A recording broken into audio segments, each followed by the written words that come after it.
Olá, meu nome é Mônica Dorsa, sou especialista em educação matemática, professora de educação básica, com 21 anos de experiência em sala de aula, tanto na formação de estudantes do curso de matemática, quanto de alunos do ensino fundamental. E hoje, nessa nossa conversa, se você chegou até aqui, é porque você é como eu, aquele professor que é apaixonado por um ensino de matemática com qualidade, aquela aprendizagem que vai formar significado. Mas por que isso é tão importante? Fica junto comigo que você vai hoje refletir mais sobre isso e se questionar sobre a sua prática, sobre a prática, sobre como a matemática tem sido praticada aqui no Brasil. Se você já parou para pensar, quando a gente começa a ensinar matemática, a matemática ela é associada, durante a idade escolar, à formação desse estudante. Quando ele começa lá na educação infantil a aprender a língua materna, ele também está aí aprendendo, juntamente com essa língua, a formação de conceitos matemáticos. Aprende-se as formas geométricas, aprende-se a ideia de contagem, associação de quantidades, aquela associação por meio de conjuntos, depois a representação numérica, tudo isso de uma maneira muito lúdica, muito gostosa de aprender. A criança vai aprendendo naturalmente e vai construindo com gosto essa aprendizagem. Nessa fase, é muito comum o uso de materiais concretos. As atividades experimentais, elas são o carro-chefe de quando se inicia esse aprender, esse conhecer a matemática. Utilizam-se artefatos didáticos, elementos para formar conceitos, como formação de conceitos de unidade, dezena, por meio de material concreto, como palitos de sorvete, material dourado. Também é feita muita estratégia, do ensino da matemática por meio de jogos matemáticos. E você já percebeu que esse gostar do aluno vai sendo concretizado por quê? Porque aquilo que ele vê faz sentido. A curiosidade, que é algo que pertence à raça humana, que o que nos move a conhecer outros desafios, nos move a entender a beleza da matemática. Alguns estudantes chegam até a afirmar que a matemática é a sua matéria favorita. Mas vai passando o tempo e tudo aquilo que a gente foi construindo aí tão belamente na educação infantil e no ensino fundamental 1 vai se tornando um fardo pesado. Você já percebeu isso? E então, se você também percebe isso como eu, isso era algo que muito me inquietava. Eu me inquietava enquanto aluna, porque eu, enquanto aluna, tinha muita curiosidade para entender o porquê das coisas. Eu nunca me esqueço que quando eu estava no 7º ano, eu errei uma questão numa prova de um danado de um expoente negativo. E eu fiquei muito, assim, instigada a entender o porquê daquilo. E criava estratégias para não esquecer mais daquele conteúdo. Eu era aquela aluna, assim, que sabia todas as regras e tal, mas às vezes, numa resolução de problemas, eu ficava perguntando onde é que eu ia usar aquilo, ou por que estava aprendendo aquilo. Por quê? Nós estamos num modelo de escola em que, às vezes, o significado não é importante, mas ele é muito importante, porque aprender de modo significativo, para que essa aprendizagem seja efetiva e ela se concretize, tem que ser algo que forme significado, que forme algo aqui dentro, que a pessoa consiga entender, porque tudo aquilo que a gente entende, o porquê, o de onde veio, o para que serve, o que significa, desperta o desejo da gente aprender mais, faz com que a gente fique mais atento, e quando você já reparou naquele aluno que quando acerta uma questão ele até vibra? Por quê? É isso que a gente produz quando aquilo que nós estamos fazendo, de fato, tem um significado para nós. Infelizmente, o modelo atual de ensino faz com que esse ensino fique engessado, porque desde as séries iniciais, o aluno ele é acostumado a quê? Ele sabe o seu dever é prestar atenção. O dever do professor é ensinar. E ele fica quieto, só como um passarinho ali, um filhotinho esperando, aí abre o biquinho, esperando que o conhecimento seja ali meio que vomitado pelo professor. E ele tem que reproduzir aquilo que foi dado pelo professor. E aquele aluno que é mais assim, Perguntador, curioso, ele é tido como perigoso. Por quê? Porque ele está instigando a turma contra o professor. Às vezes aquele aluno que pergunta é considerado até como um aluno assim indisciplinado, porque ele está fazendo uma pergunta que está tirando o ritmo com que a aula deveria ser produzida. Se você ainda pensa assim, os seus dias na educação estão contados. Porque nós estamos e queremos formar uma geração de alunos curiosos, né? Porque essa curiosidade é que vai fazer com que ele vá além, né? Que seja aquele aluno que transponha, né? Que ele ultrapasse barreiras. E a atual educação matemática, ela visa promover isso. A ideia dos vários caminhos que nós temos, a etnomatemática, a modelagem matemática, né, a matemática feita por meio da resolução de problemas e do uso de jogos, ou mesmo a matemática feita, né, tendo como base, como bojo, a história da matemática, é isso que vai fazer com que, associado a metodologias ativas, a gente promova um ensino mais significativo. Por que isso? Vamos pensar no modelo de educação. A maioria dos alunos são treinados, você não acha? Ele é treinado. Ele vê as operações matemáticas, treina. Às vezes, você já reparou, você tem aquele aluno que às vezes é hábil em resolver contas. Ah, continha é com ele mesmo. Tabuada, na ponta da língua. Só que quando ele chega diante de uma situação problema, ele não sabe o que fazer. Professora, isso é demais? Menos vezes dividir? Ele não sabe que ferramenta usar? Se você está diante de uma situação como essa, a gente precisa arrumar meios para mudar. Porque você já parou para pensar? Você como professor, às vezes, dá aula, dá matéria para o aluno, né? Só que esse dar, às vezes, você está fazendo por ele. Será que você, na sua prática, ou eu na minha prática, será que temos feito perguntas que levam os nossos alunos a pensar? Se ele vem com uma pergunta, será que você já dá imediatamente a pergunta ou você devolve com uma outra pergunta para fazê-lo pensar? Se você está fazendo uma aprendizagem só dando respostas aos seus alunos, seria interessante mudar essa estratégia, né? Mudar essa estratégia. Ou mesmo quando um aluno está resolvendo um problema. Para que aquilo que ele esteja fazendo de fato seja um problema, ele tem que ser algo que faça parte do universo do aluno. A gente não pode ser mais aquele professor que dá problema que José tinha uma coleção de selos. Opa, nem selo a gente está usando tanto hoje, a gente manda e-mail, né? Ou, olha, ele tinha uma certa coleção de... será que o nosso aluno coleciona? Às vezes, a mudança precisa também estar em nós. Será que aquilo que eu estou promovendo, ele oferece de fato um significado para o nosso ouvinte? Ou para... Opa, ouvinte não, né? Porque ele não tem que só que ouvir, ele tem que ser curioso. Será que ele está despertando uma curiosidade no nosso educando?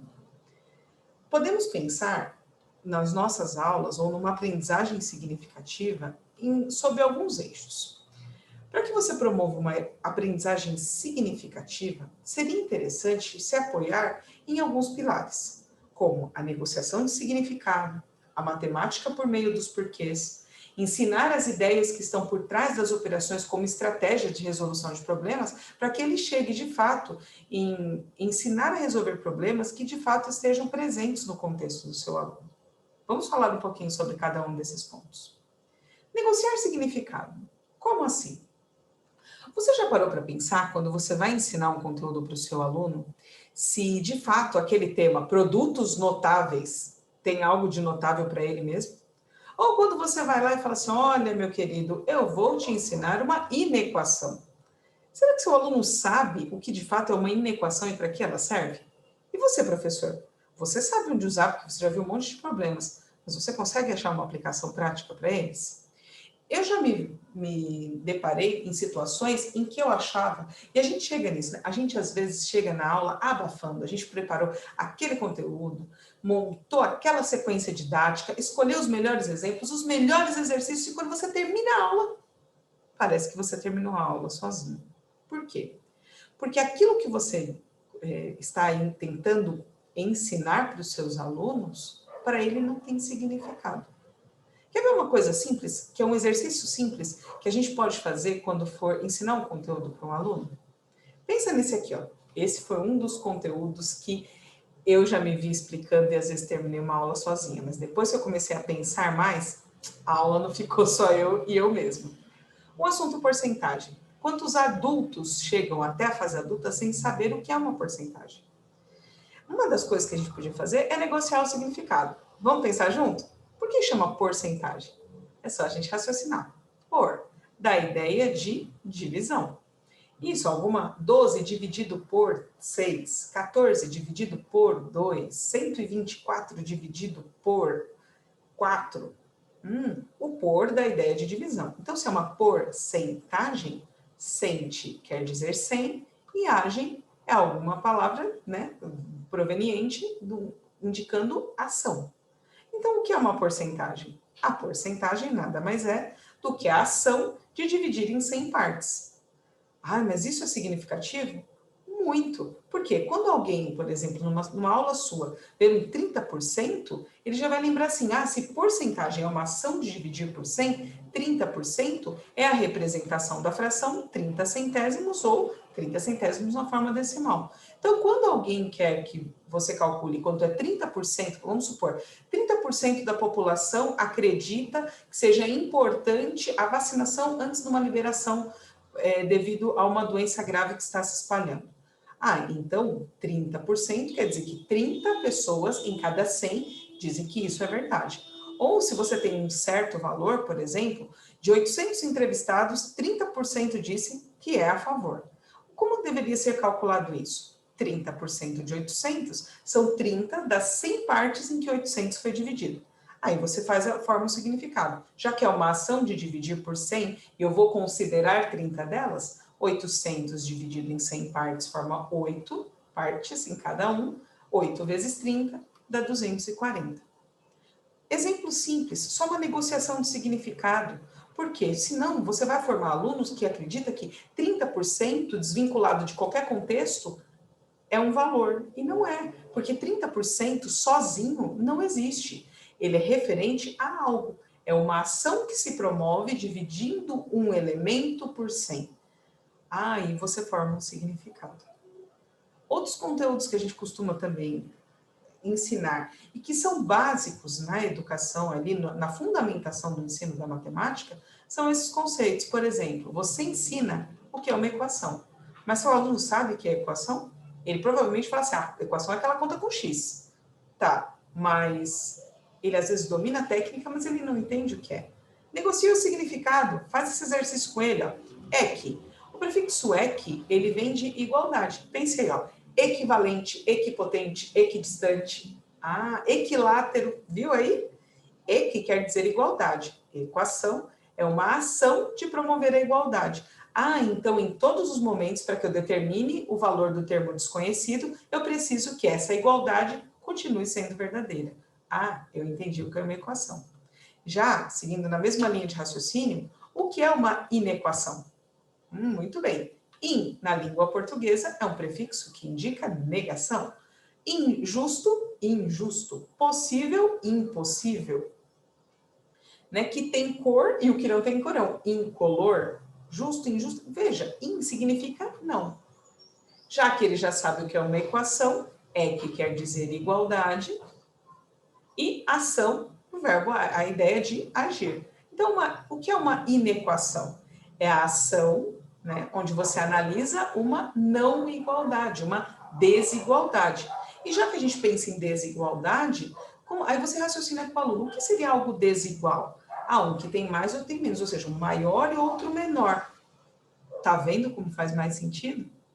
Agora, pulando lá para o 8º ano, quando você ensina uma fatoração, aí o menino ele aprende tudo quanto é regra. Ele aprende fator comum e evidência, agrupamento, produto de Steven, produto da soma pela diferença, e vai aprendendo vários, mas ele não sabe o que é uma fatoração. Ou se pede fatório, e ele fica lá com um rostinho assim, confuso. Negocia o significado. O que é um fator? Quando você fala em fator, você está falando em parte de uma multiplicação. E ação já vem da ideia de agir. Então, o que é uma fatoração? Uma fatoração é a ação de transformar aquela resposta, aquele produto, em fatores. Transformar o que é o resultado de uma multiplicação em um produto de 2 ou mais termos.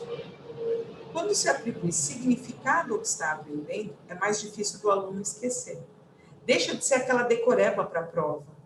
Tá? Então, a negociação do significado é muito importante, porque quando aquilo forma um significado, quando se usa até mesmo a língua materna para que a aprendizagem em matemática seja significativa, é mais fácil do seu aluno de fato aprender.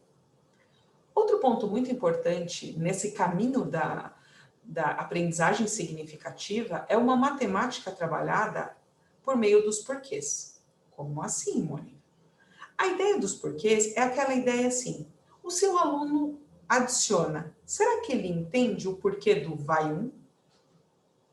O seu aluno subtrai, ele entende por que ele faz as trocas? E não empréstimos, hein? Cuidado, professor. Muitos alunos ficam assim, não, porque o um emprestou para o... Mas peraí, é um empréstimo que não há devolução? Por que ele faz isso nesse sentido? Às vezes, o seu aluno estuda fração e ele simplesmente obedece à regra. Divide pelo de baixo, multiplica pelo de cima, certo? Se esse aluno só faz isso, ele vai sendo adestrado a obedecer comandos e quando esse comando não é mais solicitado, ele se esquece. Mas quando ele entende o porquê ele está fazendo isso, que na verdade esse divide pelo de baixo, multiplica pelo de cima está associado à ideia de fração equivalente, se ele sabe o porquê da ação, fica muito mais fácil fazer a compreensão. Busque no seu ensino não dar só treinamento, não faça só adestramento do seu aluno. Ensine por que ele está fazendo aquilo. Por que a raiz quadrada se chama raiz e ainda quadrada? Por que existe algo elevado ao cubo? Demonstre. Como a gente está fundamentando os conhecimentos, mostre por meio de materiais concretos, de exemplos, de coisas que são provenientes, até mesmo, se for possível, trazer ali para o universo concreto, mostre por que ele está aprendendo. Promova uma matemática através dos porquês. Por que menos com menos é mais?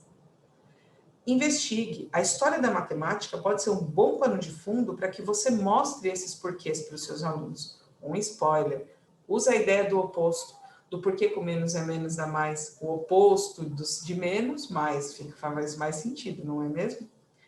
Outra coisa muito importante na promoção do ensino significativo, além dessa matemática ensinada através dos porquês, é ensinar o seu aluno a pensar. Na educação básica, nós promovemos o ensino de várias operações. Ensinamos a adição, a subtração, a multiplicação, a divisão, a potenciação, radiciação, a exponenciação e a logaritmação. Ensinamos todas essas operações. Às vezes nós temos alunos que são exímios em fazer os cálculos, mas não conseguem aplicar a resolução de problemas. Qual seria uma estratégia para favorecer a aprendizagem, a utilização das operações matemáticas como ferramentas de resolução ou como estratégia de resolução de problemas?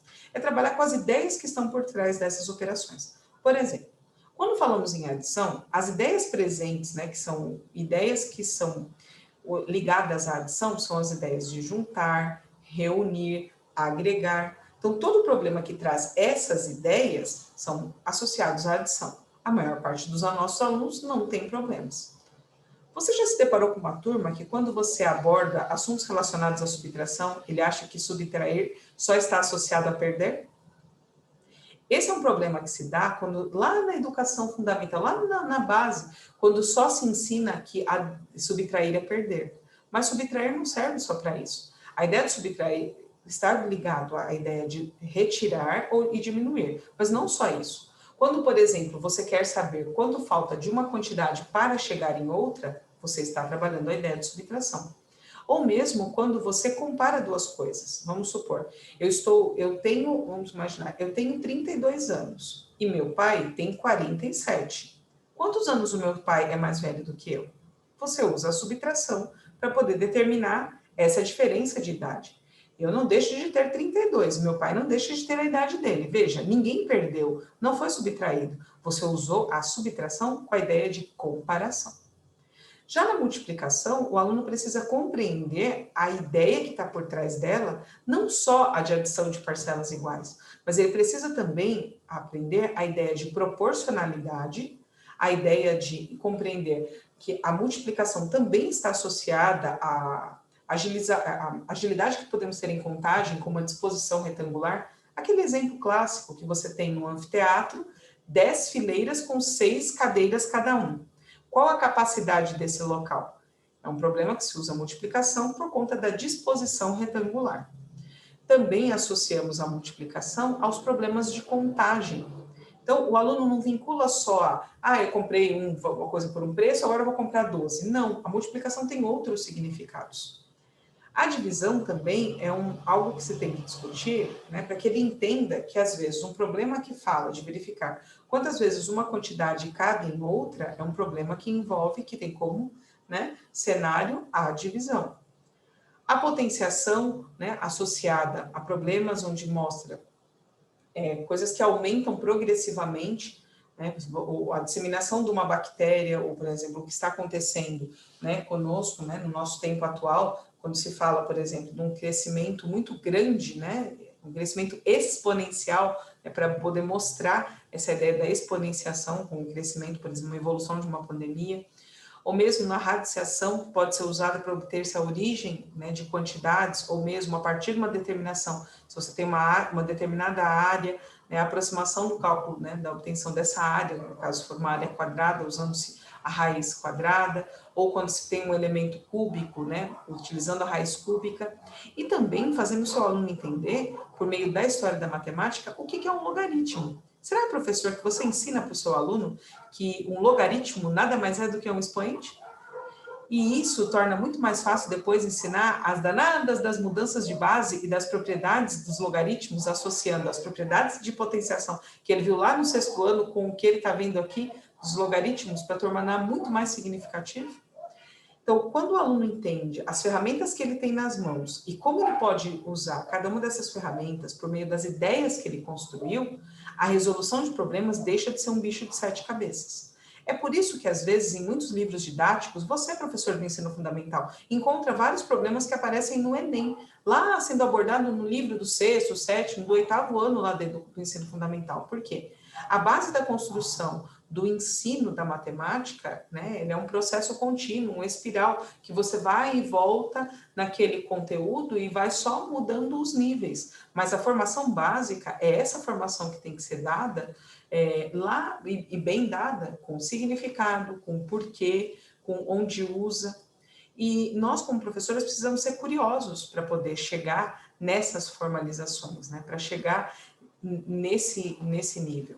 Porque é muito fácil, assim, nada mais do que, assim, nada além do que ensinar, nós estamos formando uma geração de alunos que precisam ser levados pela curiosidade. E ensinar alguma coisa que faça sentido para ele vai fazer com que o nosso trabalho seja muito mais prazeroso também, porque é muito bom ver no brilho no olho do aluno aquela satisfação por ter compreendido. Durante as minhas aulas, né, eu já há muitos anos dou aula para alunos de 6º ano, que estão ali na transição entre Fundamental 1 e Fundamental 2. Eu criei um módulo que eu transformo situações problema do que eles estão estudando numa grande novela. Nas minhas aulas, eu costumo chamar a minha aula, que não é uma aula, que é uma novela, se chama Matemática, a Favorita. Temos personagens e a cada conteúdo que eu vou explicando, eu crio uma situação problema junto aos personagens dessa novela, em que eles vão entendendo os significados das operações por meio dessa contextualização. Quer ver um exemplo de algo que eu faço? Durante as minhas aulas, por exemplo, quando os alunos têm que comparar frações, para que eles entendam a necessidade de reduzir frações a um denominador comum, quando eles estão tratando de frações com denominadores diferentes, eu uso como pano de fundo a ideia do câmbio de moedas de países diferentes. Imagine que 3 dessas personagens da novela venham de países diferentes e nós tenhamos a missão de descobrir quem voltou de sua viagem com mais dinheiro. Se um trouxe dólares, o outro trouxe euros e o outro trouxe pesos argentinos, quem trouxe mais? A maioria dos alunos fala assim, tia, não tem como saber isso se a gente não transformar em reais. Aí eu falo, muito bem, isso aí é a taxa de câmbio. A gente vai na internet, pesquisa quanto está a taxa de câmbio. Aí eu falo, mas como é que vocês fazem essa transformação? Eles falam, Pro, é multiplicando. Aí eles vão lá, descobrem qual é o erro. Um dólar está R$5,08. Então se ele voltou com 3 dólares, é 3 vezes o valor, e cada um chega nos valores e analisa. Agora a gente consegue comparar, a gente consegue saber quem vem com mais dinheiro. Traz isso para o ensino de fração. Quando você tem que comparar frações que têm denominadores diferentes, não é bem isso que você faz? Você não faz a redução a um denominador comum, para que no caso do dinheiro seria o real, aí por meio de multiplicação ou simplificação, você obtém uma fração equivalente, uma representação, que faz com que você entenda qual daquelas frações é a maior. Percebeu? Se você trabalhar dentro do contexto do aluno, quando ele olhar para frações que têm denominadores diferentes, ele vai se lembrar daquela sua aula onde você usou a taxa de câmbio como conversão e entendimento do porquê que tem que ser assim. Faça experiências em geometria. Hoje nós temos aí uma gama de experiências aí espalhadas, né, nos livros didáticos, nos vídeos no YouTube, em experiências simples que você pode mostrar por que aquele triângulo pitagórico é da forma que é, com materiais simples, um triângulo na mão, e você fazendo dobraduras, você prova que a soma dos ângulos internos de um triângulo é 180 graus, torne a aprendizagem mais palpável, porque aquela experiência que você vai usar na aula será inesquecível e vai fazer com que aquela aula se torne para o aluno algo significativo. Então fica a mensagem, eu, você, todos os professores do Brasil, mãos à obra, vamos atrás de caminhos para que a gente possa tornar as nossas aulas interessantes, que o aluno participe, que ele seja o protagonista da sua aprendizagem, porque uma aprendizagem significativa torna a matemática a disciplina favorita. Muito obrigada.